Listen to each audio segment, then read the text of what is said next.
À Alep, les rebelles savent que leurs jours sont désormais comptés. Bâtiment après bâtiment, rue après rue, ils perdent du terrain impuissant face aux bombardements incessants. Face à l'avancée fulgurante des troupes fidèles à Bachar al-Assad, les rebelles sont désormais acculés dans les derniers secteurs sud de la partie orientale d'Alep. En quelques semaines, les forces pro-régime les ont complètement encerclés. La reprise totale de la ville est à portée de main.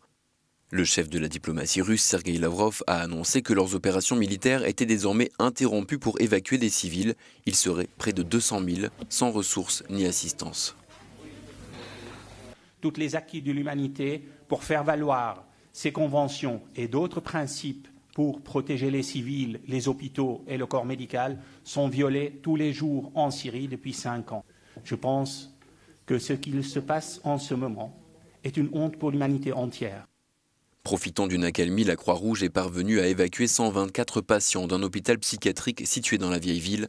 Sous la supervision des troupes pro-Assad, l'évacuation des habitants des zones reprises a commencé. Quant aux rebelles, une grande partie d'entre eux a déjà déposé les armes. Ceux qui restent ont demandé un cessez-le-feu, mais pour Bachar el-Assad, il n'en est pas question.